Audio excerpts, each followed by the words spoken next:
So there's a lot to unpack here, but let's start with this. What are QR codes?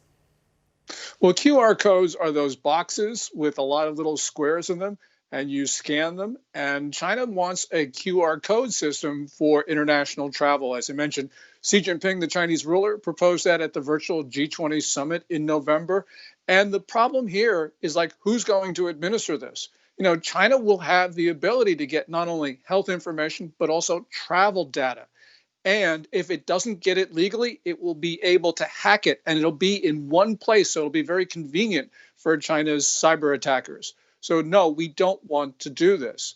But we do know that the airlines and IATA, they do want some sort of health passport. So there's going to be a lot of controversy as China interacts with the international community on this. When it comes to who will oversee it, as you were mentioning, would this be the United Nations, the World Health Organization? What do you foresee? Well, many analysts say the WHO, World Health Organization, should do this. And the answer to that one is hell no. And the reason is the WHO was complicit in China. It propagated China's false narrative that the coronavirus was not contagious, even when senior doctors in that organization, the WHO, knew that it was highly transmissible from one person to the next.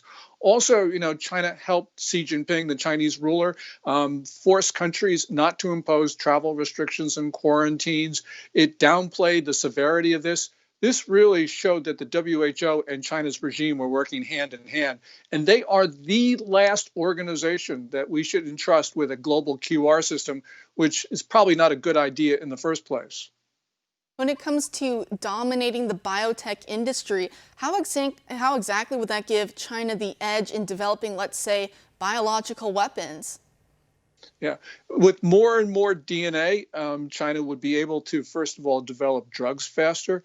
Remember that biotechnology is one of the 10 designated sectors in China's Made in China 2025 plan, which is a decade-long program to dominate certain industries.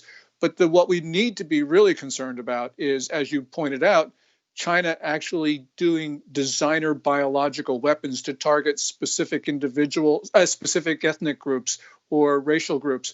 And we know that China's thinking about this because in 2017, their edition of Science of Military Strategy, which is published by China's National Defense University, talked about specific genetic attacks on ethnic groups.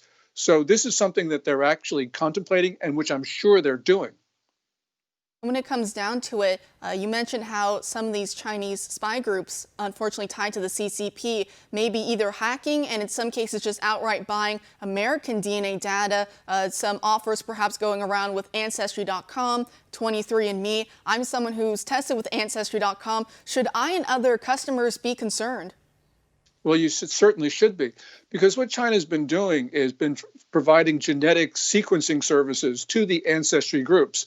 So 23andMe is, we got to be worried that it's 23 in China. But also, as you pointed out, China is buying American companies with DNA profiles. It has research collaborations with all sorts of institutions like Johns Hopkins. And what it can't get legally, it has been stealing.